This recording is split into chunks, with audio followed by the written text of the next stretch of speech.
नमस्कार, सप्ततारा न्यूजमध्ये आपले स्वागत आहे।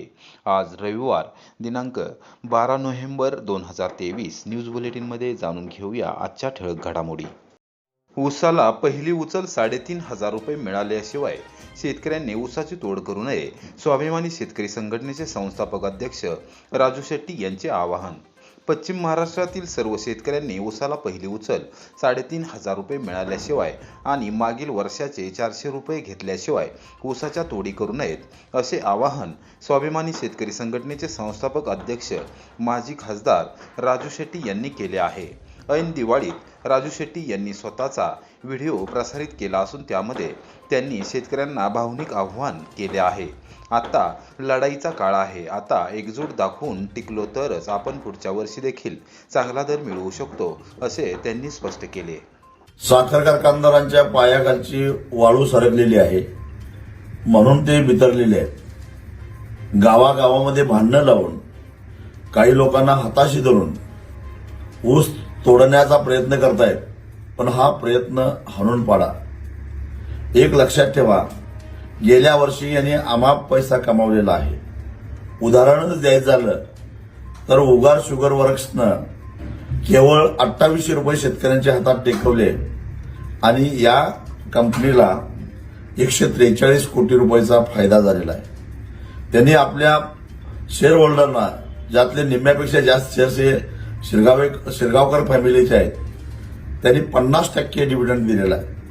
म्हणजे नफा कमावण्यासाठी यांनी शेतकऱ्याच्या नरड्यावर पाय दिलेला आहे। एका खासगी साखर कारखानदाराच्या संचालकानं सल्ला दिला की समजा 200 रुपये जरी वाढवून द्यायचे तर 14 कोटी द्यायला लागतील, त्याऐवजी 50 लाख रुपये आमच्याकडे द्या, आम्ही काही लोकांना फितवतो, त्यांच्यावर पैसे खर्च करतो आणि हे आंदोलन मोडून काढतो, 13.5 कोटी रुपये तुमचा फायदा होईल, अशी मानसिकता या कारखानदारांची आहे।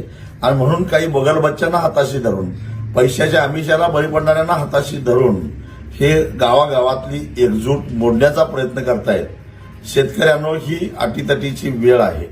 आता जर का आपण मागे पडलो, आता जर का आपण कमी पडलो तर पुढच्या वर्षीच्या ऊसाला सुद्धा हे अजिबात पैसे देणार नाहीत, केवळ FRP देऊन पैसा सगळा कमावणार आहेत।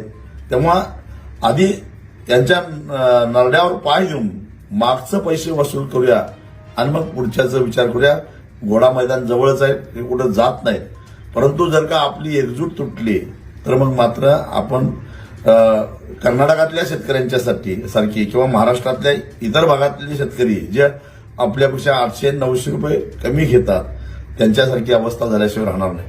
आज मराठवाड्यातल्या विशेषतः परभणी जिल्ह्यामध्ये जिथं 21-2200च्या पुढे कोण देत नव्हतं, तिथं सुद्धा 2800 रुपये पहिली उचल द्यायला लागलेले आहेत त्यांना। कारण या कारखानदारांना माहिती आहे साखरेला भाव अजून वाढणार आहे, इथेनॉलमधून पैसा मिळणार आहे। मग कोल्हापूर जिल्ह्यातल्या आणि सांगली जिल्ह्यातल्या शेतकऱ्यांनी ज्यांनी नेहमीच पैसा जास्त घेतला, त्यांनी या चोरांना फुकापासरी ऊस का द्यायचा। आणि म्हणून माझी विनंती आहे, आपलं गाव तरी सांभाळाच, पण गावातली तोडी बंद झाल्यानंतर बाहेरच्या गावामध्ये सुद्धा लक्ष घाला। आपण सगळ्यांनी मिळून हातात हात घालून या कारखानदारांचं हे कारस्थान मोडून काढूया। तडोळेसमत कोरेगाव येथे श्री सावतामाळी मंदिरामध्ये आमदार महेश शिंदे यांनी केला अभिषेक। ग्रामपंचायत निवडणुकीत पॅनलने विजय मिळवल्यानंतर घेतले मनोभावे दर्शन। संपूर्ण कोरेगाव विधानसभा मतदारसंघाचे लक्ष लागून राहिलेल्या तडोळेसमत कोरेगाव येथील ग्रामपंचायत निवडणुकीत आमदार महेश शिंदे यांच्या नेतृत्वाखाली पॅनलने लोकनियुक्त सरपंच पदासह 8 जागांवर विजय मिळवत निर्विवाद सत्तांतर केले। त्या प्रीत्यर्थ लोकनियुक्त सरपंच मोहन माने यांच्या समवेत त्यांनी गावातील श्री सावतामाळी मंदिरामध्ये जाऊन विधिवत अभिषेक केला। यावेळी त्यांनी मनोभावे दर्शन घेत श्रींना विजय अर्पण केला। 2019च्या विधानसभा निवडणुकीत तडोळेसमत कोरेगाव या गावाने आमदार महेश शिंदे यांना भरभरून मते दिली होती। त्यानंतर या गावातील युवकांनी एकत्रित येऊन प्रस्ताविताविरोधात भूमिका घेतली। ग्रामपंचायत आपल्याच ताब्यात राहावी यासाठी एकेकाळचे विरोधक असलेले श्रीमंत भाऊ झांजुर्णे, श्रीमंत दादा झांजुर्णे व शिवसेना तालुका प्रमुख सचिन झांजुर्णे यांनी एकत्रित एकत्रित येऊन आमदार शशिकांत शिंदे यांच्या नेतृत्वाखाली पॅनल उभे केले होते। आमदार महेश शिंदे यांच्या नेतृत्वाखाली युवकांनी एकत्रित येऊन समविचारी ज्येष्ठ मंडळी, युवक कार्यकर्ते यांचा समावेश असलेले पॅनल निवडणूक रिंगणात उतरवले होते। निवडणुकीच्या पहिल्या दिवसापासूनच परिवर्तनाची नांदी दिसून येत होती। प्रस्थापितांच्या विरोधात लढत असताना युवकांनी नेत्रदीपक यश मिळवत थेट सत्तांतर घडवले। अनेक वर्षांची सत्ता त्यांनी हिसकावून घेतली आहे। सरपंच पदासह 8 जागांवर विजय संपादन केला आहे। तडोळे येथील ग्रामस्थांच्या आग्रहास्तव आमदार महेश शिंदे यांनी श्री सावतामाळी मंदिरामध्ये विधिवत पूजन व अभिषेक केला। यावेळी ग्रामपंचायत सदस्य, पदाधिकारी, कार्यकर्ते व ग्रामस्थ उपस्थित होते। दिवाळी अंकाद्वारे वाचन संस्कृती रुजवण्याची खऱ्या अर्थाने वेळ। सेवानिवृत्त शिक्षक के.टी. माने। हिंदनगर वाचनालय व ग्रंथालयात दिवाळी अंक प्रदर्शनाचे उद्घाटन। वाचन संस्कृती रुजवण्यासाठी दिवाळी अंकाचे मोल कैक पटीने अधिक आहे। नवीन पिढीला वाचनाचे महत्त्व अद्याप समजले नाही। त्यांना पालकांनी महत्त्व समजून सांगण्याची गरज आहे। वाचाल तर निश्चितपणे वाचाल, असे प्रतिपादन सेवानिवृत्त शिक्षक के.टी. माने यांनी केले। रहमतपूर नगरपालिका संचलित हिंदनगर वाचनालय व ग्रंथालयात दिवाळी अंकांचे प्रदर्शन भरवण्यात आले आहे। त्याच्या उद्घाटन प्रसंगी प्रमुख पाहुणे म्हणून माने बोलत होते।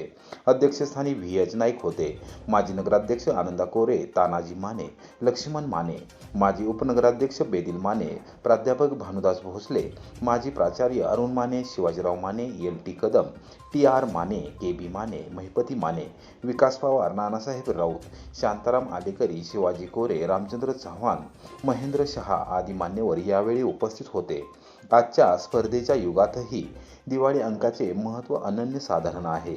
संपादकीय लेखन, स्तंभलेखन, काव्य, खंडकाव्य, ललित, मार्मिक, विनोदी, आरोग्य, आध्यात्मिक, ज्योतिषविषयक, शृंगारिक, सांस्कृतिक, कथा, कादंबरी, रहस्यमय कथा, विज्ञान, संशोधनात्मक साहित्य दिवाळी अंक वाचनातून मिळतो।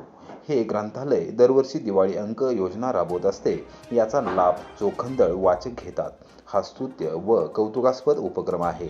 या योजनेचा लाभ जास्तीत जास्त वाचकांनी घ्यावा, असे आवाहनही के.टी. माने यांनी केले।